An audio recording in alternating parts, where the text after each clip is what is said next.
Hello guys, welcome back to my channel. Welcome to another monthly reads. This is one of my favorite videos to film because I like to tell you guys what I've been reading and what I've been up to past month in the book world. I don't have too many reads this month. I've been in a pretty big slump, unfortunately. We'll get into that. I do have a 5-star read though, so that should be fun. Okay, before we start, I do have some book of the month reads. This month I have quite a few to tell you guys about and show you guys that I'm really excited for. Book of the Month is a super popular and fast-growing online book service for readers. If you haven't heard of them, if you haven't been here before, I love Book of the Month. They are amazing. Their mission is to promote new and emerging authors and help readers find books that they love. Their team vets hundreds of books each month and gives their readers a curated selection of new and early release titles so you can spend more time reading and less time researching. They're also risk-free, so you can skip any month, anytime. You will not be charged, which is perfect if you have too many books on your list and you want to skip a month. You can do that. You will not be penalized. Plus, they have the best price for new release hardcover fiction books. You can get your first book for just $9.99 with my code. I will put it on the screen for you. It will also be in the description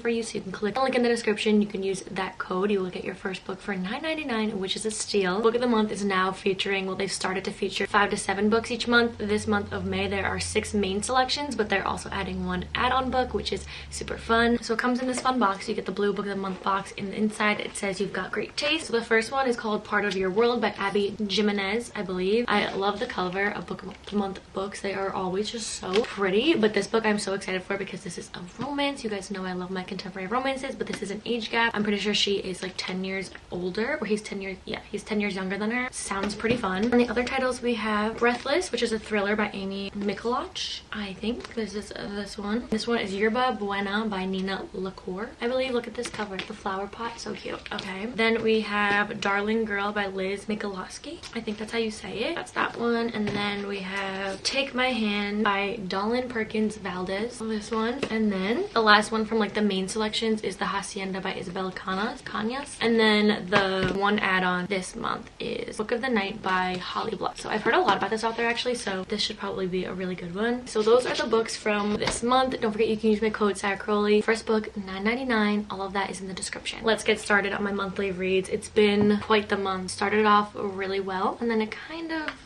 on a little downhill. Always my notes are in my notes app. So started this month with Dance of Thieves by Mary E. Pearson. I saw this literally everywhere. I said this in like my book TBR for the month video. I literally saw this everywhere. I think I gave this a 4 out of 5. I did enjoy this. This is a fantasy book, fantasy romance type of book. It's dual point of view, which I love, and it's also just about a woman from a different part of, I guess, the country. I'm not sure. I'm not good with like the geography of the fantasy worlds. That's the part of like fantasy that always bores me, is just like, or not bores me. That's the part of fantasy that usually just confuses me a lot, is like them trying to explain the whole new world. 'Cause it's fantasy, they usually make up the world, but that's also a part of it that I love because it's like the author has such an imagination. So this is about a girl. She goes to, I'm pretty sure it's like his little kingdom place, and she is a thief. She's on a mission to get something for her queen, so she goes there, and then something happens. She ends up, it's a fake dating trope, with the prince, or he's the new king or something. I don't know how to explain this one very well. Probably just read the back of it. I am so bad at explaining fantasy books, but they end up having to fake date to prove something, and she's also with him in his little palace place trying to steal something of his, and he doesn't know that. So it's like this kind of like cat and mouse thing, because they're like supposed to be enemies. Well, they aren't enemies, but they have like feelings for each other. So I loved the romance in this. I like thoroughly enjoyed it. I loved the enemies to lovers. I loved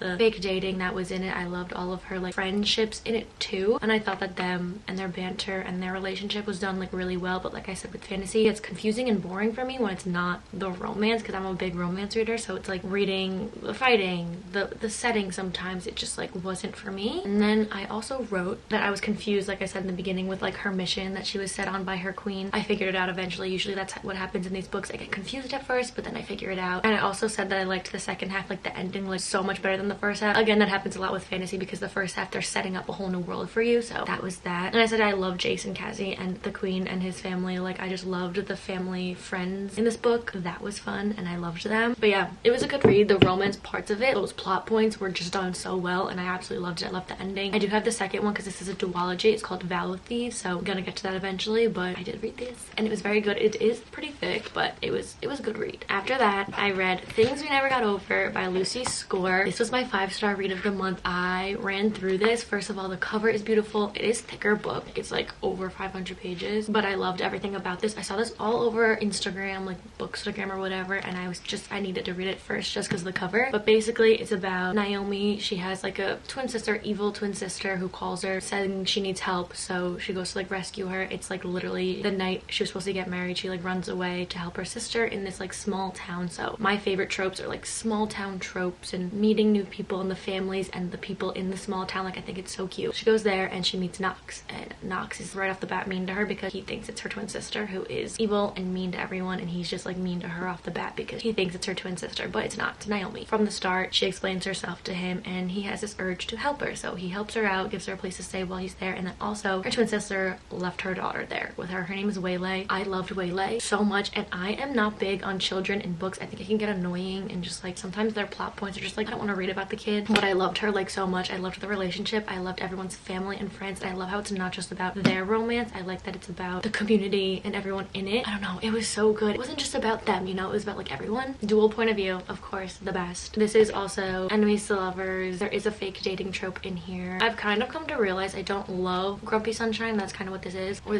that is what this is. I don't love that trope too much, honestly. It's not my favorite. I've begun to realize that it gets so repetitive with the Grumpy Sunshine, with the guy just being so not unlikable, but just so like, you know. But this one was done well because, again, like I said, it's not just about them and their relationship. It's like so many other things like in one. There's also 2 characters in here. If you've read it, I don't know how to say his name. Lucian and Sloane. They have like a little plot points in here where it's like talking about their relationship, and I'm like praying that Lucy Score comes out with a book on their relationship because I was so intrigued by it. But by the end of it, the epilogue, I'm like crying. I love them so much. I just like the way he treats her and genuinely cares for her. Like, it wasn't annoying and it wasn't like fake. It was like you felt it. I loved their connection. Such a good book. This is what put me in a slump because this was just so good that I was like, you know, when you get such a good book and you try to read another one, doesn't live up to it, and you just like can't get through it. So that's what happened. I then read The Summer of Broken Rules by K.L. Walther.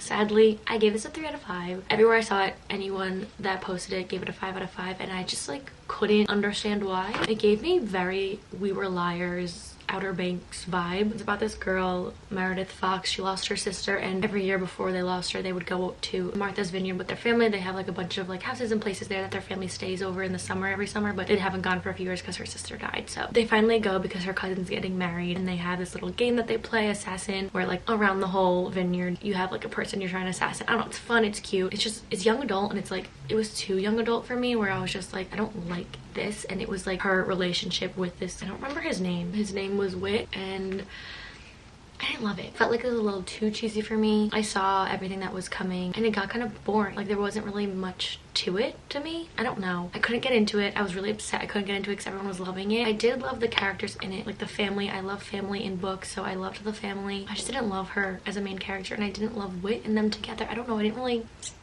feel it that well. It was definitely like a wholesome, sweet, fun, beachy type of vibe book if you want that kind of book. I didn't feel it to me, but it was good. It just wasn't my favorite. So then I read first book in the Dreamland Billionaire series, The Fine Print by Lauren Asher. This one is where like my slump kind of went away because I read this in like 2 days and I was obsessed with it. I heard so much about this, so I started it. I read it so quick. I loved Zara and Rowan together like a lot. Basically, Rowan's grandfather dies and he is like the owner of Dreamland, so think of like Disney World. So when he dies, he leaves his 3 grandsons, so Rowan and his 2 brothers, things in order to get their inheritance. So for Rowan, it's to become, I don't know what it was, something of Dreamland. He had to come up with a new plan for Dreamland, so they hire Zara. So she's working for him. It's a workplace romance, enemies to lovers, that kind of stuff. So I did like it. Grumpy Sunshine, it was a good way of doing that. I didn't feel like it was too much, and you kind of get the other brothers because obviously there's a second book, and I think the 3rd one's coming about the 3rd brother, so you get the family and stuff like that. I said I liked how this one started because you get the start of the grandpa's funeral and what he left for each brother, so you get kind of like a thing that's going to be happening, assignment, I guess you could say. It's also dual point of view. I said I loved it. I said it's giving what Alex and Ava thought they gave in Twisted Love, like their enemies to lovers. I felt like the story made sense. It was like seamlessly done, and I felt their connection. It like had enough of what enemies to lovers could give, you know? Some parts were cringy, but I feel like that's what comes with enemies to lovers and those kind of tropes. You're gonna get cringe in it. But I thought this one was done well. Then Terms and Conditions, I am currently still reading. I can't get through it for the life of me, and I don't know why. I'm on page 230. I liked their banter in the beginning. It is so similar to the fine print, like the brother. This one is about Declan and Iris, and Declan, his assignment from his grandfather is to become the CEO. He has to have a wife and a kid, so he needs like an heir to his inheritance. He needs a wife. So the only wife that he could have gotten was Iris, who was his assistant, who's been with him forever because no one wants to marry him because he's so grumpy and mean. Just mean to everyone. So I think that's where it was like so repetitive because he's so similar to Rowan, and I felt like it was just, I don't know. It still feels so repetitive and I just can't get through it because it's like, I don't know. It's good though. Like, I like them and their banter, like I said, together, but it's just so similar to the brothers. Like, I wish he was like a little different than Rowan. Like, maybe not. Maybe don't do another enemies to lovers, Grumpy Sunshine type of book right after the first one. I don't know. Like I said, the trope Grumpy Sunshine is like really getting to me. I think I read too many of them maybe this month, but personally it's just not my favorite trope. I don't love it. I love childhood lovers to friends. I love second chance romance. I love just sweet rom-com-y romances. Enemies to lovers and Grumpy Sunshines is just getting too repetitive for me. Like, the grumpy man person point of view is always just the same, and I need something different. Honestly, Things We Never Got Over I felt was done really well, so I don't know. I feel like it just has to be done well. Like I said, like Twisted Love like was just not done well for me. The fine print was. Things We Never Got Over was. I just have to get like a good one. This one is just feeling repetitive right now, but I'm gonna finish it. I'll talk about it next month, and I guess we're just gonna have to find out how I feel. Hopefully I finish this soon because I am so ready to start a new book. I am so over this little duology. Okay, that is all that I read this month. Again, you can use my code for book of the month. Everything is down below in the description. Let me know what you thought about these books, if you've read them, have any recommendations for me for this month. I have quite a big lineup for this month, but it always changes. So that's all I have. Thank you for watching. I hope you enjoyed my opinions for this month, and I will see you hopefully in the next one. Bye!